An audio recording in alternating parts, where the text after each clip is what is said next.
We live, ladies and gentlemen, in an age of contested legacies of historical figures. We are rewriting, reclaiming, reinterpreting history in a manner that only seems to further polarize society today. Is there a way forward where we can bring together an objective rendition of our history without breeding sharp social and political divisions? That's what we want to address today. And we have two eminent speakers who hopefully will try and demystify this topic for us. What are these fundamental fault lines that underlie contemporary history debates, history writing today? Let's take a look at Savarkar, for example, who is now being reclaimed in a way, after having been possibly demonized by the Congress Nehruvian elite when you all were in power. Who decides who is the real Savarkar? Is the Savarkar the freedom fighter, as some would like to see him? Or is he a Hindutvavadi leader? Is he someone who called Gaurakshaks fools and spoke out against untouchability? Or is he this iconoclastic figure who has to be only seen as an anti-Muslim leader? Whose truth? Shashi Tharoor's truth? Vikram Sampath's truth? Whose truth? My truth is a combination of all that you said, Rajdeep, because these are complex figures. They are a bit of all of that. But the truth is, our politicians reduce them to black and white caricatures. No, I think in all fairness, Vikram has done a good job of trying to draw in his 2 volumes, and rather hefty volumes, we've seen them, a very complex portrait in which he has been, some would say, very generous to the first half of Savarkar's life and perhaps not critical enough of the second half. But he's painted it all, it's all there. And though I haven't read every single word because that would take a year of both volumes, I have dipped into it, and it's a terrific work in terms of trying to reclaim for today's generation a person who, as you say, has only been depicted in one total caricature as this great nationalist hero, or perhaps total caricature as this craven supplicant for British mercy, who then essentially lived on a British pension for many years afterwards. And these two contrasting images mean that for some of us, it was very difficult to understand why Savarkar's portrait should be in Parliament at all, and that too opposite that of Mahatma Gandhi.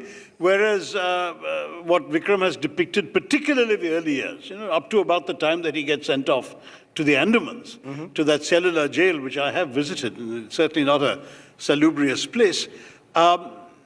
Up to that time, he was really a hero. As somebody, I think it was Manu Pillai in his review of Vikram's book, said if like Bhagat Singh, he had been hanged instead of sent off to exile and survived, might we not be hailing him today as a hero like Bhagat Singh? It's the subsequent year, the invention of Hindutva philosophy and the bigotry he showed, the involvement in mentoring Nathuram Godse and up there, all of these things that have cast a shadow over what Savarkar represents. Nobody, can you look at these figures who've traversed, decades as complex figures, or do we tend to look at them as black and white figures? Even Bhagat Singh, let's be honest, Bhagat Singh was never close to anything remotely connected to Hindutvavadi politics. And yet today, he was a communist. He was a communist. He was a communist, but today, but today Bhagat Singh is appropriated by the Indian right. Subhash Chandra Bose, who was a socialist, is appropriated by the Indian right. Mahatma Gandhi, you appropriate, and you appropriate Savarkar. Both together? You want to appropriate every leader? Then give the truth. I don't know who is you here, because as I said, I don't belong to any political party, fortunately. You've been positioned at the right of the stage. That's by design, by you. I'm happy to be the centrist. No, but go ahead. But there are many facets to a person like Savarkar, who's very, very complicated figure. I've dealt in detail about those so-called petitions, that they were not mercy petitions, that these pension that he was receiving is something that that many other revolutionaries whose degrees was taken away were given by the British. The very fact that the British never trusted him. If he had become a stooge, they would have co-opted him. He was a very useful fellow who was trained in law in London. He would have been a part of the Viceroy's Council. Now, from a 5-year captivity in Ratnagiri after his release from Andamans, every time his petition came up for a review, the British said, we don't trust this man because he had these underground networks with Bhagat Singh, with Chandrasekhar Azad, with Durga Bhabhi, with Sachindranath Sanyal, Raj Bihari Bose, all of them.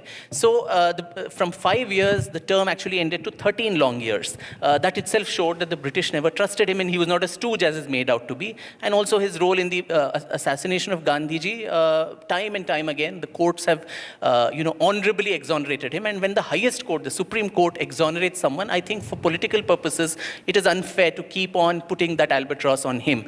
But be that as it... There's a new book out that does exactly that with new research. Well, maybe. With, but then, by sir, Dr. Tharoor, I mean, for 1.5 years, the Supreme Court appointed an amicus curiae and someone of the stature of Justice Bobde, the former CJI, and Justice Nageshwar Rao went through the Mahatma Gandhi trial papers, the Justice Jivanlal Kapoor Commission report, and gave out a statement in 2018, just 3 years ago, that Savarkar's role in Gandhiji's assassination is not something that is up for review, and the courts have settled it. So I think somewhere we should put, dogs to sleep there, as you said. But, the fact, Rajdeep, is have these discussions. Today we are able to have this mainstream discussion on Savarkar.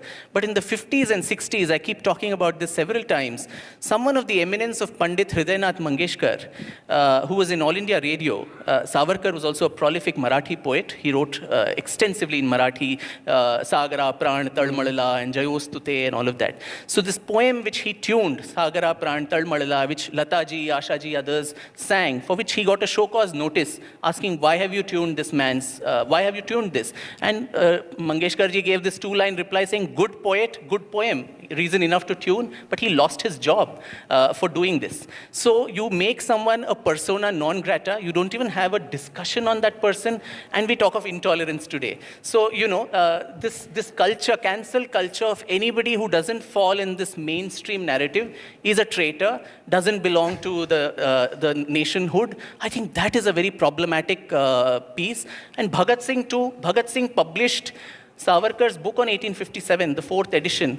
In his jail diaries, the Hindu Pad Padashahi of Savarkar are noted down extensively. He's written eulogizing articles on Savarkar in the Matwala newspaper that Bhagat Singh brought out. So this connections between the revolutionaries, I think, is so understudied. That's another fault line in our history, where we have a very simplistic, linear, monochromatic narrative, a Richard Attenborough film of how India won her freedom. I think there are multiple stories, multiple narratives, multiple heroes and heroines, and the time has come in this Amrit Mahotsav that we kind of revisit those other voices and other, which are dying to be, I think, told and heard. Respond to that, Dr. Tharoor, that the years of the Congressification of our history, when the Marxists sort of, in a way, dictated what our history should be, is where distortion and, dare I say, intolerance also crept in. That there was an unwillingness to read possibly other multiple versions that perhaps existed of these same complex figures. For the longest time, even Bose was never really done justice in a way by the so-called Congress historians of the 50s and 60s. Well, I'm not sure that it's fair in a thriving democracy to imply that every historian followed a particular line dictated by the ruling party. I don't believe that was true. I think that, in fact, in some ways, some of the critiques of the Congress from the left were actually even sharper than perhaps what today we're seeing from the right. So I don't think it was a monochromatic approach. Having said that, I'm not going to speak in favor of intolerance. I wasn't aware of this episode of Pandit Hridaynath Mangeshkar, and I feel sorry that such a choice should have been made. No one is defending any of the excesses of the past, but this whataboutery is not a way of responding seriously to a discussion about today and tomorrow. You talk about 2002 riots in Gujarat. What about 1984? Both were bad, yeah, but let's not acknowledge they were both bad, and let's talk about how do we prevent either from happening in 2021. That's the way in which we have to look at history if you are interested in building a modern, progressive, democratic nation. You're saying there's no space for whataboutery in our history debate. That's cheap debating, point scoring. What about this? What about that? Okay, we are censoring people now. You censored people ago. We are arresting people now. You arrest them in the emergency. Those arguments are not what the country ought to be about. They're not about what we should aspire to as Indians to see in our country. I am all for reclaiming forgotten voices, as Vikram says, on all sides, I might add. And I think that one of the very important things that you're overlooking in the slight demonization of Congress-era history writing is the very fact that people like Bhagat Singh, Netaji Bose and others were honored, maybe insufficiently according to some, were honored sufficiently that today we still speak of them with reverence. And these are people who obviously were demonized by the Brits up to 1947. And when you look at the fact that they, of course, Netaji has lots of roads and stadia and so on named after him everywhere. Bhagat Singh is an icon that everyone honors today. People don't realize he died in his early 20s. He was hanged at 21 or 22. And yet today he is one of the best-known Punjabis of all time in India, and somebody who is revered, rightly so, for the extraordinary intellect he had and the contribution he made to articulating India's aspirations for freedom. So it's not as if there was only one narrative. But let's agree, let's concede the point we need to allow other voices to come forward. What are these voices saying? And that's where I want to, if the voices are saying, you know, Muslims were bad 500 years ago, and therefore today's Muslims will have to suffer for it, and we will do this and we will do that, and we will change this and we'll change that, then I have a problem. I mean, I want to say, what are you doing to today's India? Why can't we focus on making a better India for all, Hindus, Muslims, Christians, the lot, instead of fighting these old battles? When Vikram says that the wounds have not healed, you're not allowing them to heal. That's my problem. Let them heal. Let them heal. I remember a conversation with Shimon Peres, the former president of Israel, in Davos. This is more than 20 years ago. We were having dinner. It was a casual conversation. Now that he's passed away, I can reveal it. And he said to me, you know, I hate history. I said, what? He said, history is my subject. What are you telling me, sir? He said, no, I hate history. I don't want my grandson to study history. I said, why?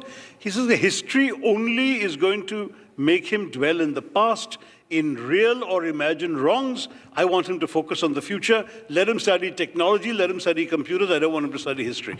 Now, this is from Israel, which is steeped in history. But I'm just saying, here is the kind of attitude that a modern, forward-looking state is seeking to encourage, and we, having encouraged it, having talked about science and IITs and AIMS and the race to space and all of that, we are now once again slipping back into using history as a battle axe to fight the imagined wrongs of today. You know, for example, I'd lose my job, Dr. Tharoor, if history doesn't become you won't lose your job. No, I wonder whether history as history you should write. I'll read you. No, but history for today's political misuse is what I have a problem. No, I wonder whether history has always been the handmaiden of the ruler. It's nothing very special or unique that's happening now or today. I think time and time again, it's the victor who writes the story, and that African saying that goes that Chinua Achebe's famous line. Yes, yeah, until the lions have their own storyteller, it'll always glorify the No, but look at it, hunter. Vikram. Look at it, Vikram, Dr. Tharoor, August 14th. In this Amrit Mahotsav year, the Prime Minister of the country says it should be looked at as Partition Horrors Remembrance Day. Do we want to rekindle the scars of the past, or do we want to look ahead? I mean, this is where it comes to it. Whether our politicians of the time are selectively interpreting history to suit their political ends. Rajdeep, I think it was philosopher George Santana who had said, those who cannot remember the past are condemned to repeat it. George Santana. Yeah, and so 2 million people dead, 15 million or so displaced, one of the largest displacements in human history, in at least the recent times. As I said, I don't know the political motivations of what might happen of that. But world over, when you have Holocaust museums, are they all celebrating the Holocaust? When in Israel, in Germany, or in the US, when people go to the Holocaust museum and see those horrors, even now, of what happened in those gas chambers, are they celebrating Hitler? Or is it a reminder that history gives to you that these excesses should never happen again? It should never be committed again. Between so-called secularizing history and communalizing history, is there a middle ground that we can find? Truthifying history, I guess. That is Sorry? The truthifying history. Truthifying. You're calling it truthifying history. Truthifying Indian history, and let people read what is the truth. As However inconvenient it however may appear. inconvenient it is, let us stare it in the face. Let's just get done with it. I think we have a very, very troubled past. And since, as I stated again, since we've not made peace with it, we will keep having these fissures emanating all the time, whether it is in Ayodhya, whether it is in some other place. If we had settled these for good, I think the problems would not arise. Dr. Tharoor? In one of my novels, Riot, I have a character, a foreigner, an American, saying to the Indian characters, the problem with your country is you have far too much history for you to be able to consume it. I mean, it's overflowing. You're all busy using history as a battle axe to hit each other with. And this character is somebody who's trying to sell a popular beverage in India, and he says, I don't care about your past. I'm only interested in your future and increasing my sales here. You guys should be thinking about the future too. And frankly, I have some sympathy with that point of view. I love reading history. I've enjoyed writing it as an amateur. I don't claim to be a historian as Vikram is. But I would say that history should belong to the past and to multiple understandings of the past. And Vikram says the truth. So if you look selectively at only the rape, the pillage, the destruction of temples, the forced conversions, you have one kind of truth about that period in northern India in particular. If you look only at incident after incident of Hindus going and worshipping, for example, Ghazi Mia in Bahrain is this fellow who was a Muslim warrior who's revered as a Hindu saint today. You've got people in many, many parts of India who where if there was a natural calamity and a temple was destroyed, the local Muslims would come and rebuild it, and vice versa for a masjid. We've had so many examples like that are also present in our history. If you only look at that selectively, you'll have a different truth. And maybe if you read both sets of accounts, you'll arrive at a third truth. I feel we should let people have their own understandings, provided no one seeks to assert a monopoly of one version of the truth. That's where I would leave it. Let us let history remain contested for the past, but let us not bring those contests over into the present and thereby compromise our future. Maybe we should have a film. Maybe we should have a film on Kabir instead of Aurangzeb. Yeah, There you are. indeed. So Maybe we should have a film on bridge Ras builders Khan. rather than a Godse. Yeah. There are any number of, have a great film on Vivekanand instead of a film on Godse. Have a film on Kabir instead of Ghazni. But maybe we live in an era whereas in Bajrangi Bhaijaan, the actor says, कि प्यार बांटना बहुत मुश्किल है, नफरत फैलाना बहुत आसान. And I just wonder whether even history has got caught in these competitive hatreds of our time. I just wonder. It has, Rajdeep, and I would agree with Dr. Tharoor there about these multiplicity of views. I've always held, as a historian, that it's that famous poem we read as children, the blind man and the elephant. Each blind man touches one part of the elephant and says the elephant looks like the trunk, the tail, the body, and so on. They're all right and they're all wrong as well. History is that. Each person looks at one aspect based on either biases or the evidences that are available to them and reconstructs. It's the sum of all the parts. So do not deny any part in the false miasma of contemporary politics, contemporary social cohesion, and so on. And as I said, dehyphenate today's Muslims from these invaders of the past. Make new icons who actually represent that composite culture, who actually represent that peaceful version that you talk of, rather than, actually deny and have this negationism that, Aurangzeb was actually very secular, but, this... The way to do that is to go back to the Constitution. The Constitution gives us a roadmap where we can all enjoy our own autonomy and be empowered as citizens of a free democratic republic. True. Let's do that and not, in fact, demonize people for what happened centuries before our republic was even born. Let's leave it there, because we are 75 years into our independence, and 75 years is a good step to look forward rather than look at the past possibly with anger and certainly not with hatred. This country, as yesterday Thomas Friedman called it, is a miracle country, a country of great pluralities. Let's celebrate that diversity rather than somehow or the other demonize our past. And that's really what historians need to do, provide us with those multiple voices that reflect the diversity of this unique country. Thank you both very much for joining us. Vikram Thank you. Sampath, Thank you. Shashi Tharoor. Thanks. Thank you.